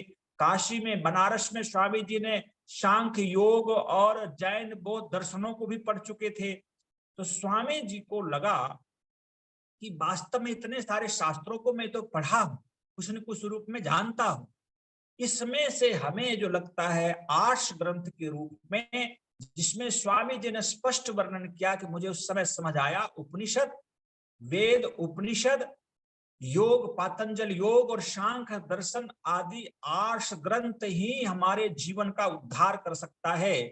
यही जीवन का रक्षक और जीवन को उन्नति, उत्कर्ष दिलाने वाला है। तो स्वामी दयानंद सरस्वती जी ने आर्ष ग्रंथ पर उसी समय उनकी श्रद्धा बढ़ती चली गई। अभी गुरु बिरजानंद के बारे में कल थोड़ी चर्चा हमने की थी। गुरु बिरजानंद के पास उनका जो जाना हुआ और विद्याध्ययन किए, उसके बाद जो लगभग आगरा से लेकर के कलकत्ता के बीच में 60 से अधिक स्थानों पर शास्त्रार्थ धर्मोपदेश स्वामी जी ने किया, उसके वर्णन थोड़ी आगे हम करते रहेंगे थोड़ा थोड़ा। तो उसमें भी कहाँ स्वामी जी गए, पहले उन्होंने किस किस मत में गए, क्या क्या प्रचार किया, उसका भी प्रसंग मैं प्रयास करूंगा कि मैं रखूं। तो स्वामी जी अब आर्ष ग्रंथों के प्रति उनकी श्रद्धा बढ़ी और स्वामी जी वहां से चलते हुए गढ़मुक्तेश्वर से आगे की ओर बढ़े और फर्रुखाबाद की तरफ अपना मुख कर दिया, फर्रुखाबाद जाने की तैयारी कर। फर्रुखाबाद में वो कहते हैं श्रीपुर या श्रीगंगपुर, ऐसा कुछ स्थान उसमें लिखा हुआ है। वहां पर वो जाते हुए उन्होंने एक मंदिर में लगभग 1 से 1.5 मास प्रवास किया, शिव मंदिर पर। और स्वामी जी कहते हैं कि मुझे एक बुरी आदत लग गई वहां फर्रुखाबाद के पास। और स्वामी जी कहते हैं कि वहां पर मुझे बुरी आदत ये लगी कि मुझे भांग पीने का, भांग खाने का आदत लगी। स्पष्ट स्वामी जी लिखे। और भांग मैं इतना खा लेता था कि मैं बेशुद्ध हो जाता, और बेशुद्ध अवस्था में मुझे कुछ भी पता नहीं होता था। ये स्वामी दयानंद का ये स्वलिखित वृत्तांत है। तो स्वामी जी कहते हैं कि एक दिन मैं भांग खा करके, मैं नशे के कारण मैं शिव मंदिर में सो रहा था और बड़े धारदार कहते वर्षा, कहते हैं कि जैसे मूसलाधार वर्षा हो रही थी। स्वामी जी उस नशे की अवस्था में सो रहे थे, भांग की नशा में। उन्होंने एक स्वप्न देखा और उस स्वप्न में ऐसा स्वप्न देखा कि शिव और पार्वती आपस में बात कर रहे हैं। स्वामी जी स्वप्न में देख रहे हैं कि शिव और पार्वती दोनों बैठ के बात कर रहे हैं। पार्वती शिव से कह रही है कि हे शिव, ये स्वामी दयानंद सरस्वती विवाह कर लेते तो अच्छा था। अब ये स्वप्न में स्वामी जी देखा और नींद खुल गई और उठ के बैठ गए और बहुत क्लेश हुआ, स्वामी जी को बहुत दुख हुआ। ये कैसा स्वप्न हमने देखा। ये पार्वती मेरे विषय में शिव से ये कह रही थी और शिव कह रहे थे कि ये तो भांग पीता है, ये भांग खाता है। ये भी सुना स्वामी जी ने स्वप्न में। अब स्वामी जी को ये आदत तो बुरी लग गई किसी साधु संगत के कारण। स्वामी जी ने ये कहा, सोचा कि अब क्या करें, भूख भी लग रही थी और वर्षा बड़े जोर से हो रही थी। तो स्वामी जहां सो रहे थे वहां से अपने को बचाने के लिए कि वर्षा के पानी मेरे शरीर पर ना आए छीटा, तो स्वामी जी जो उस शिवालय के मुख्य दरवाजे पर एक नंदी का बहुत बड़ा स्टेचू बना हुआ था, वो नंदी जो बैल होता है शिव भगवान का जो वाहक है, तो उस नंदी मूर्ति जो बड़ी मूर्ति थी, उसके पीछे स्वामी जी के पास जो कुछ पुस्तकें थी उसको ऊपर में रख दिया नंदी के ऊपर, और पीछे चुपचाप जाकर के बैठ गए। हल्की हल्की भांग की नशा थोड़ी कम हुई, पानी जोरों से वर्षा हो रही थी। स्वामी जी ने बड़े ध्यान से देखा तो नंदी के नीचे कोई व्यक्ति बैठा हुआ था, अंधेरी रात थी। तो स्वामी जी नंदी के पीछे बैठे हुए थे, नंदी मूर्ति के पीछे। तो स्वामी जी ने अपने हाथ को यूं बढ़ाया तो वो व्यक्ति को कहीं डर के मारे भयभीत होकर के वो छलांग लगाया और नंदी के नीचे से निकल करके वो गांव की तरफ भाग गया। उनको ऐसा कुछ महसूस हुआ, कोई ऐसा कोई भूतात्मा प्रेतात्मा जैसी भी हो, वो भाग गया। अब स्वामी जी ने देखा कि वो नंदी के नीचे जगह बड़ा सुरक्षित है, यहाँ पानी का झाटा भी नहीं आएगा, पानी के छींटे नहीं आएंगे। स्वामी जी नंदी के नीचे चुपचाप यूं बैठ गए। सवेरा हो गया, प्रातः काल हुआ। अब प्रातः काल जब हुआ तो एक वृद्धा मां वो नंदी की पूजा करने आई, और नंदी की पूजा बड़े श्रद्धा से वो की, और नंदी के नीचे स्वामी जी समय यूं बैठे हुए थे। और उसी अवस्था में उस माता ने नंदी की पूजा भी की, और ध्यान से जब पूजा की तो माता जी की दृष्टि स्वामी जी पर भी पड़ गया कि कोई व्यक्ति साधु बैठा हुआ है नंदी के नीचे। माता जी को भ्रम हो गया कि नंदी भगवान प्रकट हो गए। वो घर गई और घर जाकर के बड़े कटोरे में दही भर के ले आई, और पूजा करके और दयानंद के तरफ वो दही के कटोरे बढ़ा दी। हे नंदी देवता, आप प्रकट हो, इसको आप थोड़ा खा लो, इसमें भोग लगाओ। दयानंद उस कटोरे को लिया, भूख से वो बड़े परेशान थे और दही बड़ी खट्टी थी। स्वामी जी कहते हैं कि वो थोड़े, माता जी ने कहा थोड़े, हे नंदी देवता थोड़ा सा खाना, मैंने पूरी कटोरी पी गए, दही खा गया। भूख लगी थी तो खट्टी दही जब खाया तो नशा उतर गया भांग का। और वहां से फिर उतरकर स्वामी जी, प्रातः काल हुआ, फिर वो माता जी तो चली गई। वहां से फिर आगे कानपुर के तरफ उन्होंने प्रस्थान किया।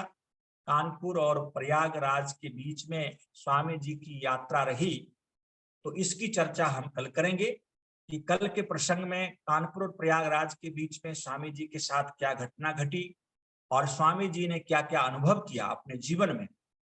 उसके पश्चात स्वामी जी आगे फिर गुरु विरजानंद के पास अध्ययन करने के बाद कहाँ यात्रा की, उन्होंने क्या क्या की, और योग अनुसंधान के क्रम में एक दो घटनाएं और अभी अनछुआ है, जिस घटना को मैं कल प्रयास करूंगा कि आपके बीच रखूं, जो हमारे हृदय को स्पर्श करता है।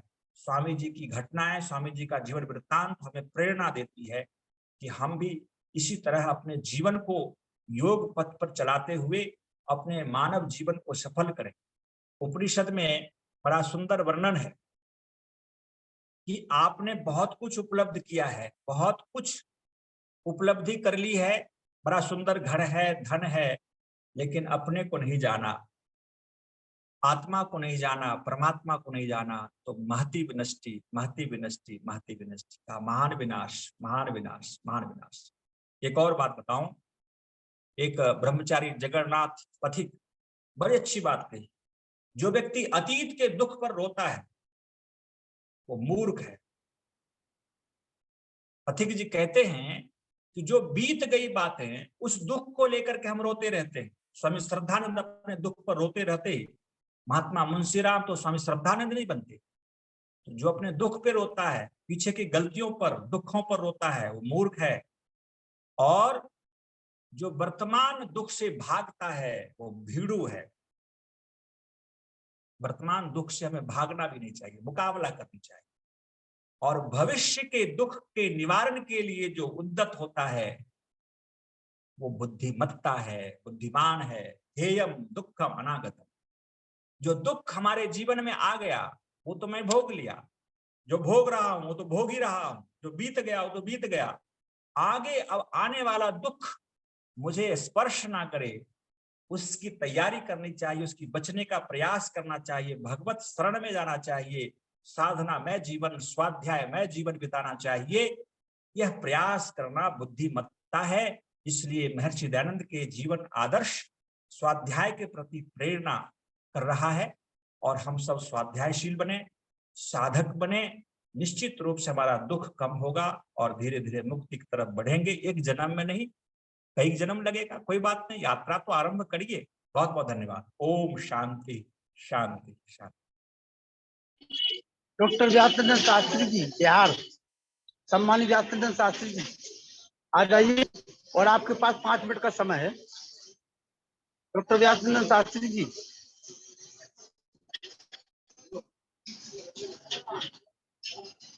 डॉक्टर साहब व्यासचंद्र शास्त्री जी,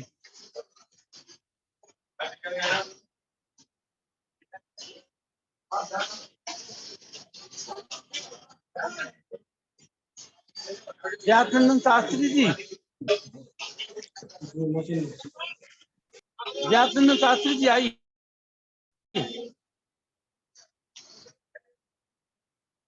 चलिए, व्यासचंद्र शास्त्री जी नहीं पा रहे हैं। विकास शर्मा जी, ओम ओम जी जी ओम आइए आइए। ओम।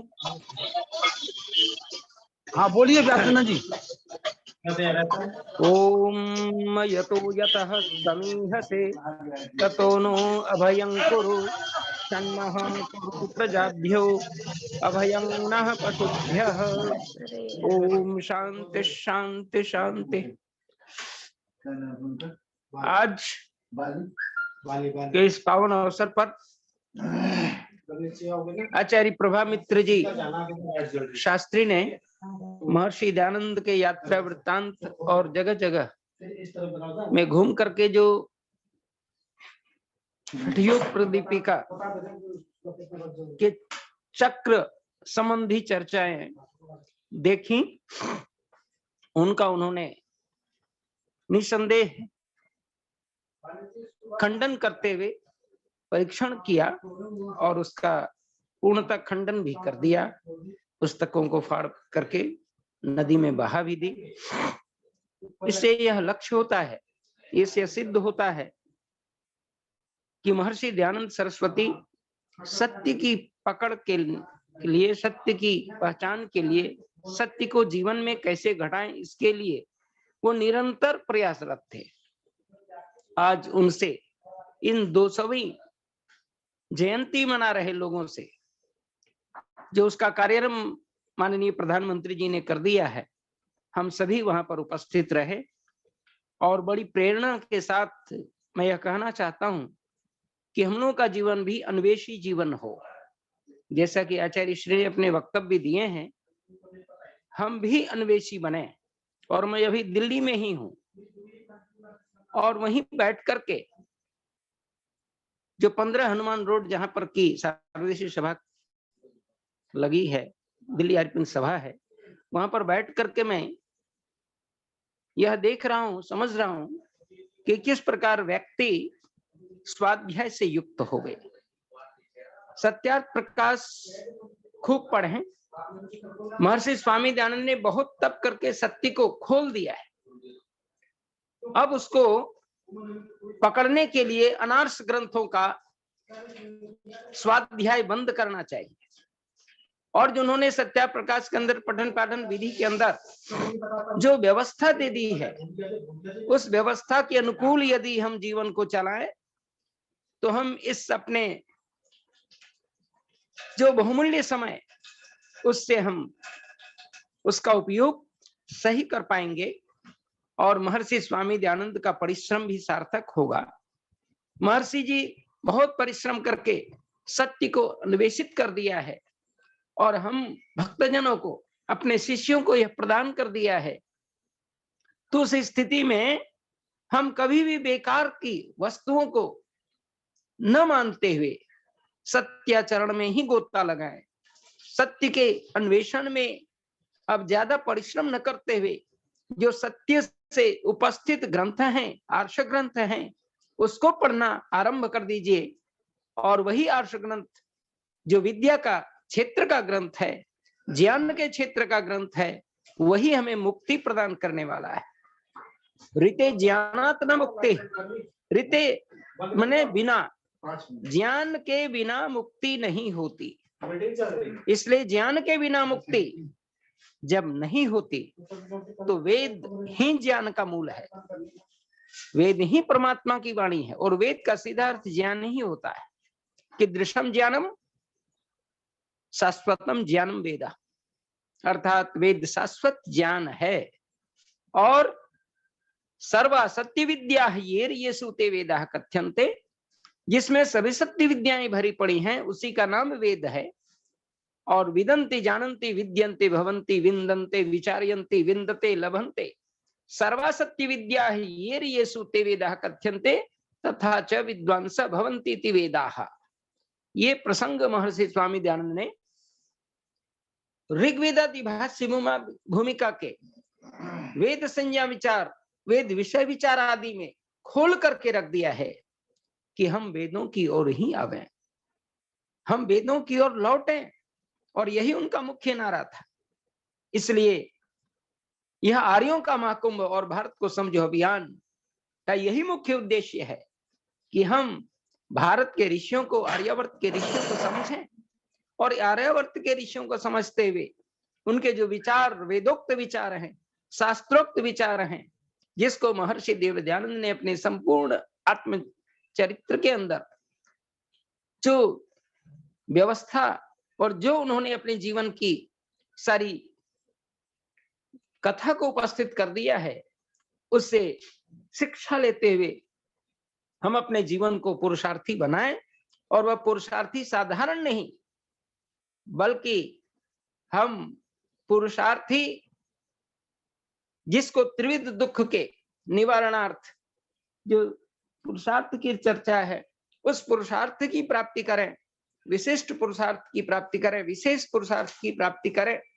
और वही पुरुषार्थ है दैहिक, दैविक और भौतिक, जिसको आदि दैविक, आदि भौतिक और आध्यात्मिक दुख है कहते हैं, इनसे छूटने का यत्न करें और उसका सीधा स्वरूप योग ही होगा।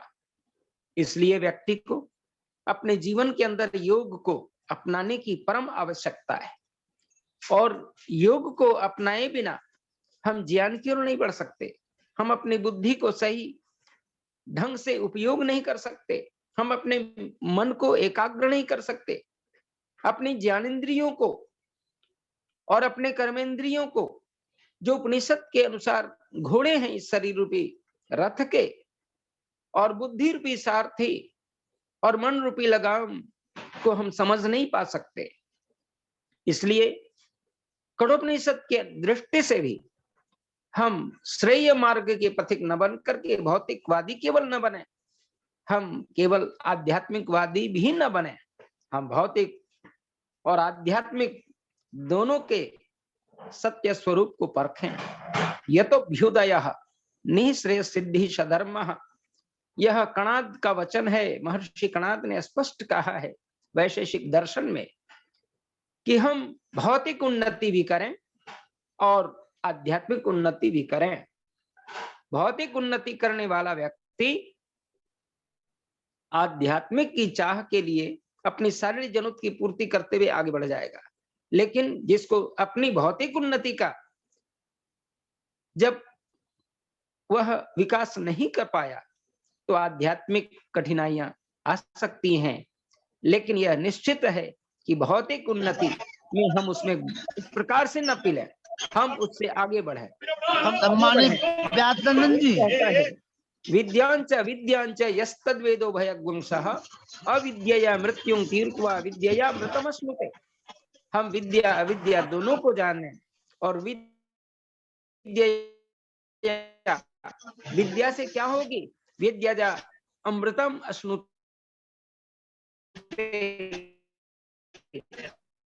हम विद्या से का जीवन है, अंधविश्वास को मिटाने का जीवन है, हम पुरुषार्थी बने यह जीवन है। परम पुरुषार्थ जीवन है, यह जीवन है। और उनके संपूर्ण जीवन को हम जहां तक हो सके हम अपने जीवन में घटाते हुए, सीखते हुए उस परम योगी के प्रति, परम ज्ञानी के प्रति और परम श्रद्धावान के प्रति हम निष्ठा रखें, तभी हमारा जीवन प्रेम सफल होगा। सत्यवादी जी। बहुत बहुत धन्यवाद। ओम शांति शांति शांति। प्रेम ओम सत्यवादी जी। हाँ जी, नमस्ते जी। आप दोनों विद्वान पुरुष दिल्ली में हैं, बहुत अच्छा है। और व्यासनंदन जी आप 15 हनुमान रोड में ही रुके हुए हैं। जी जी। तो अभी कितना रुकेंगे आप, मिल सकते हैं? मेरा कल मैं निकल जाऊं। अच्छा अच्छा, चलिए कोई बात नहीं। बहुत अच्छा लगा आप दिल्ली में रुके, आपने अपने सभी कामों को निपटा लिया। और हमारे लखनलाल जी तो क्या कहें, देखिए बाहर से ही सब कुछ ऑपरेट हो रहा है। मैं तो इनका कायल हो गया हूँ। अब ये जो प्रोग्राम हो रहा है बहुत अच्छा कार्यक्रम है। और जिस पुस्तक का आचार्य जी ने वर्णन किया था कि भद्रकाम वर्णी की पुस्तक है और योगी की आत्म कथा, तो हम उन्हीं भद्रकाम वर्णी जी को इस रविवार को बुला रहे हैं और ऋषि का जन्म दिवस और बहुत दिवस इकट्ठा मना रहे हैं। तो उनसे मुलाकात होगी और प्रचार किया जाए। जैसे मैंने कल भी कहा था कि हम उनसे भी मैं डिस्कस करूंगा कि ये योगी की आत्म कथा जो है वो इस पे प्रसारित होनी चाहिए आर्य संदेश टीवी पे। तो ये मेरा अगला कार्यक्रम रहेगा। आप लोगों से प्रेरणा लेता रहा हूँ, बस इसी उद्देश्य को पूर्ति के लिए आपको ज्ञान करता हूँ। धन्यवाद। बहुत बहुत आभार। और मैं निवेदन करूंगा माता चंद्रकांता जी से। चंद्रकांता जी आ जाइए। ये भी लखनलाल जी। नमस्ते जी। ये भी लखनलाल जी, सारे नमस्ते। आज के नमस्ते मुख्य जी। वक्ता नमस्ते जी। आचार्य आज के मुख्य वक्ता आचार्य प्रभा मित्र जी,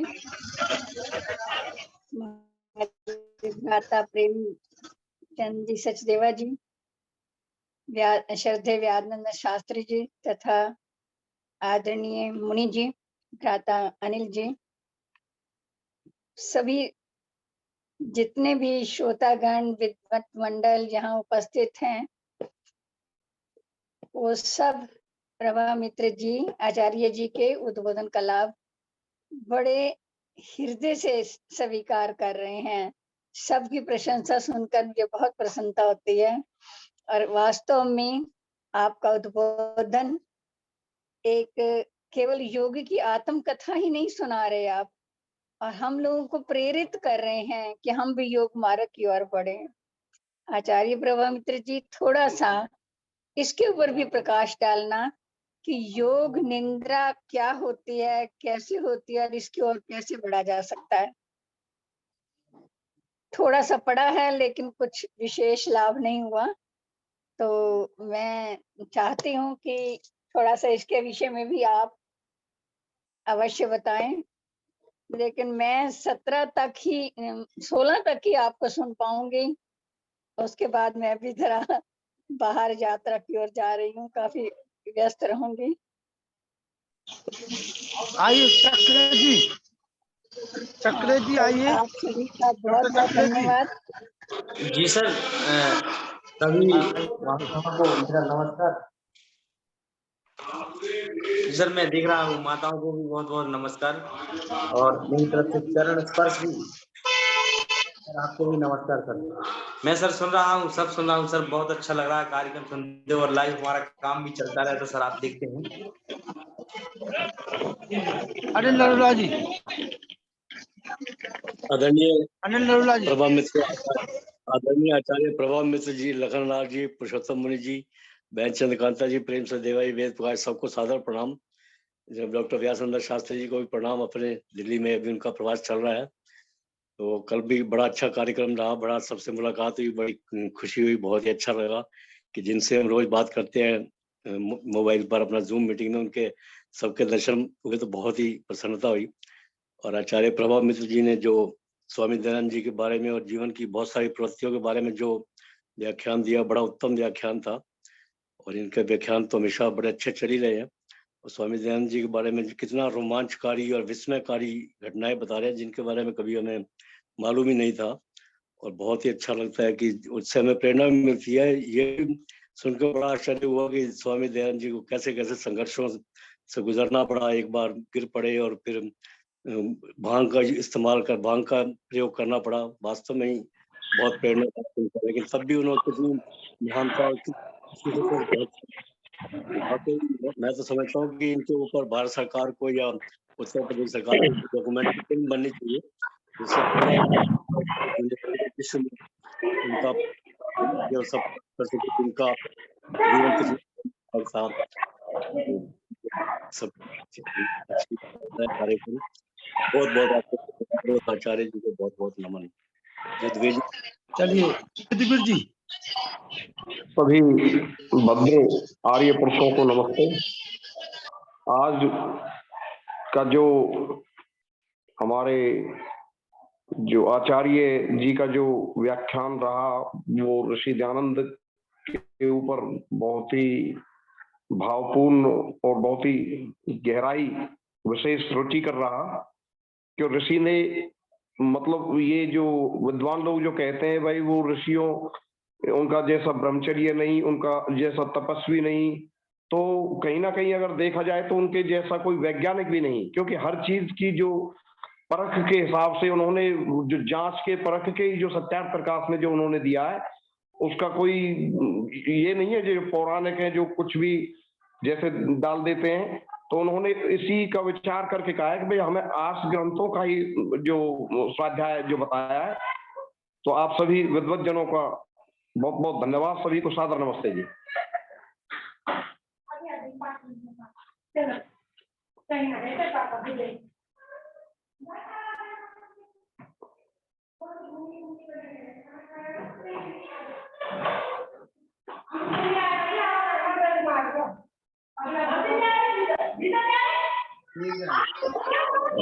अरे युद्धवीर जी, कितना हल्ला होता है आपके यहाँ। चलिए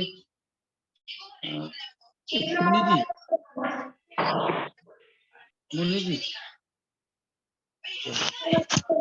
हल्ला होता है जी। मैं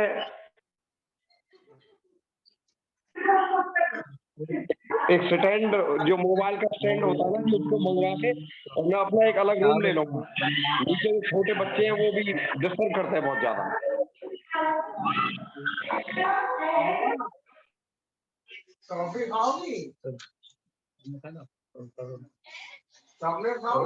स्वानि देव जगतर दुरितानि परासु यद्भद्रम तन आतु।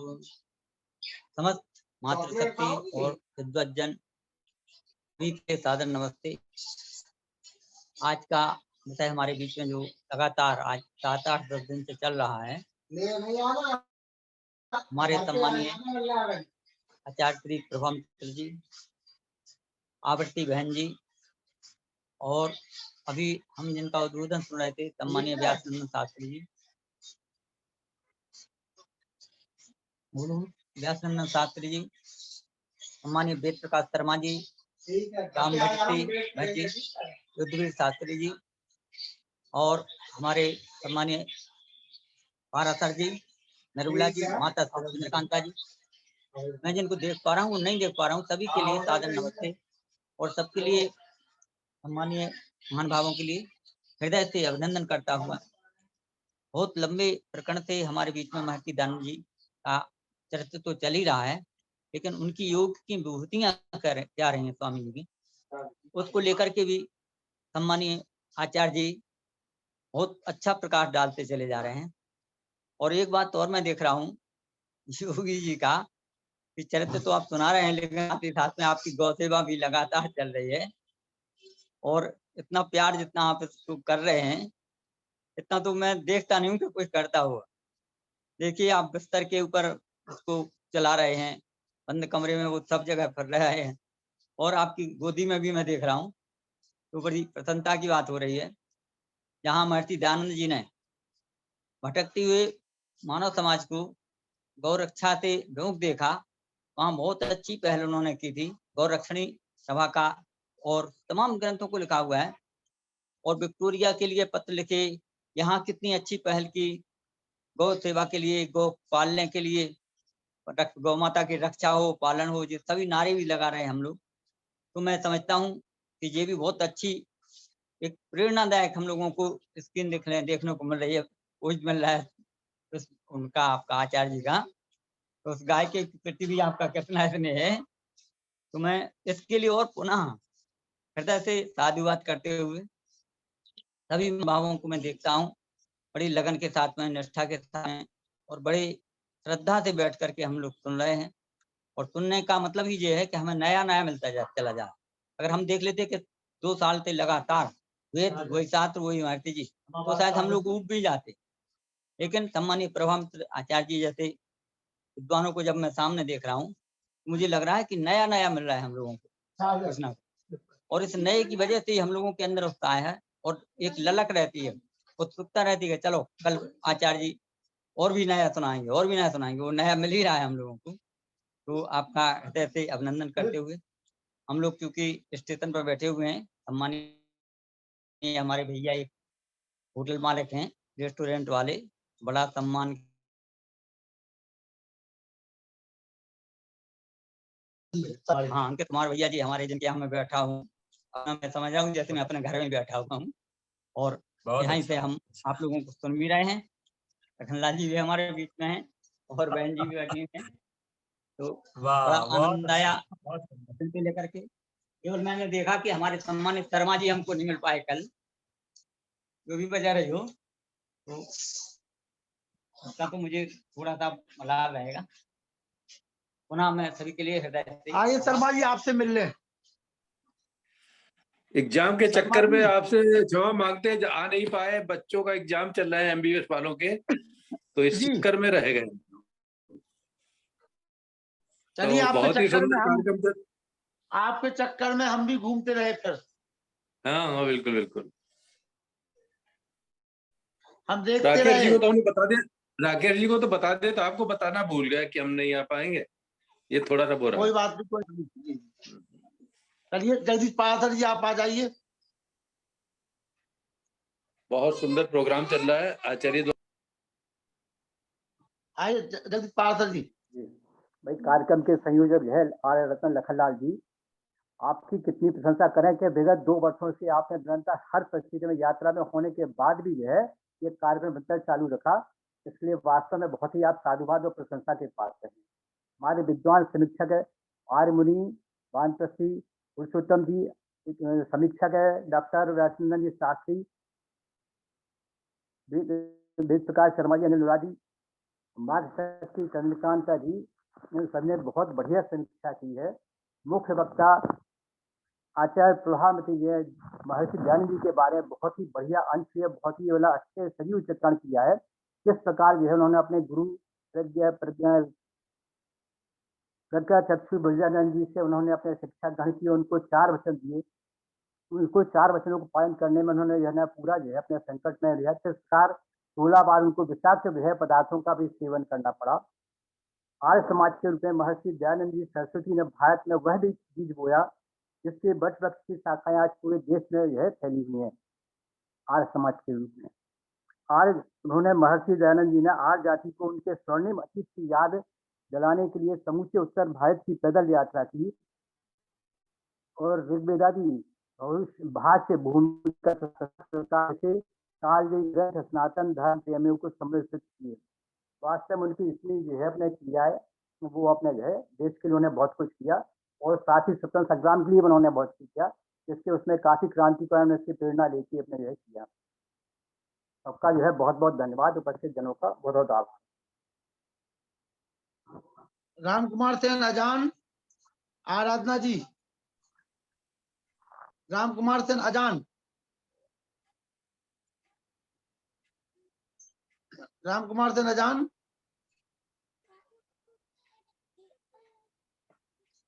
राजेश कुमार जी सेन, राजेश कुमार जी सेन, माइक खोल दीजिए। चलिए,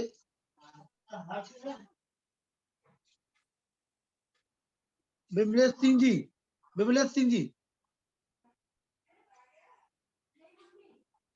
वेद प्रकाश शर्मा जी आइए, शांति पाठ कराइए।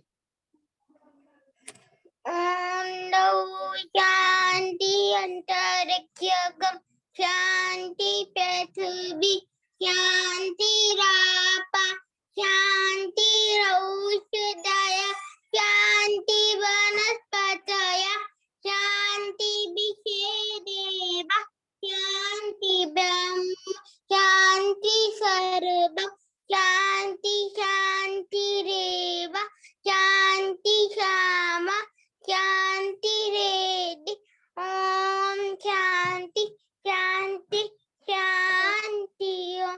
जो बोले सोबे सत्य सनातन वैदिक धर्म की जय।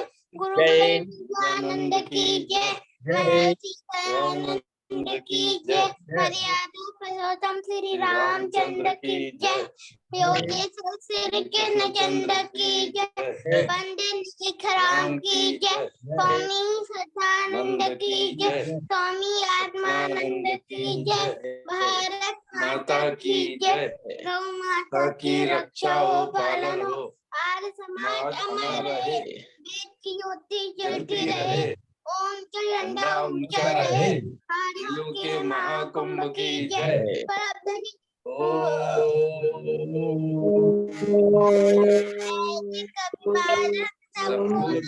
नमस्ते जी। सभी मुलाकात होगी आपसे आचार्य स्वामी को कल आप सुनेंगे। नमस्ते जी। और कल नमस्ते। हम घर पहुंचाएंगे सभी को। नमस्ते लखन लालाड़ी जी, कल कहाँ कहाँ चले गए आप लोग? हम लोग गुरुकुल में थे, बेटी के पास में। अच्छा अच्छा, बेटी के पास से हाँ, वहाँ ट्रस्टी जी बता रहे थे छोटीपुरा गुरुकुल चले गए, कन्या गुरुकुल। माननीय शास्त्री जी। जी जी नमस्ते। जी मैं क्या पुस्तक जो है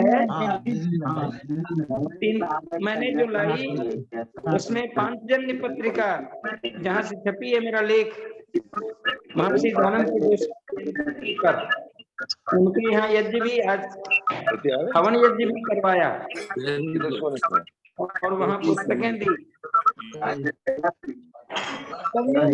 जी बाद में बात करते हैं, बंद कर दीजिए बेटा। बाद में बात करते हैं, बंद कर दीजिए बेटा। सभी को नमस्ते। नमस्ते जी। नमस्ते जी। हमारा तो नमस्ते। ठीक है पिताजी कर दे रहे हैं। 10 मान दिखाओ। नमस्ते। नमस्ते। नमस्ते जी। नमस्ते जी। सभी को नमस्ते जी। तो